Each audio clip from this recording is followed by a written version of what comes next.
Hello everyone, and welcome back to the channel. We have some sad news to report today from Uruguay. José Mujica, the former president known around the world as the world's poorest president, has passed away at the age of 89. Known affectionately as Pepe, Mujica served as Uruguay's president from 2010 to 2015. His death comes after a battle with cancer. He had bravely announced in January that the disease had spread and that he would be stopping treatment. He was diagnosed with cancer of the esophagus last May, and it later spread to his liver. Tributes have been pouring in from leaders across Latin America and Europe, remembering him as a significant and inspiring figure. Uruguay's current president, Yamandu Orsi, posted with deep sorrow, calling him a president, activist, guide, and leader who will be greatly missed.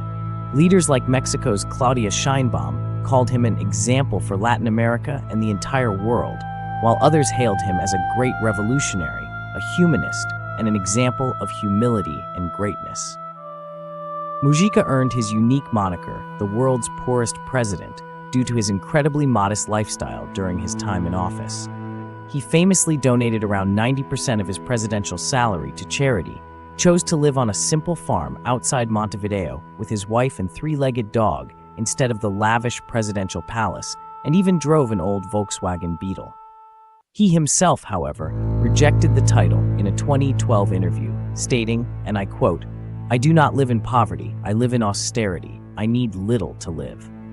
But his life before the presidency was equally remarkable and challenging. In his youth, Mujica was a member of the Tupamaros, a leftist urban guerrilla group formed in the 1960s. This period saw him involved in clandestine resistance against the government, leading to multiple captures and imprisonments. He spent over 14 years in prison during Uruguay's military dictatorship in the 1970s and 80s, much of it in harsh, isolated conditions, experiencing torture. He was even held as one of 9 hostages threatened with execution by the military regime. His release in 1985, upon Uruguay's return to democracy, was a pivotal moment he described as even more significant than becoming president. After regaining freedom, he transitioned into mainstream politics, serving as a lawmaker and minister before his presidential election in 2010 at the age of 74.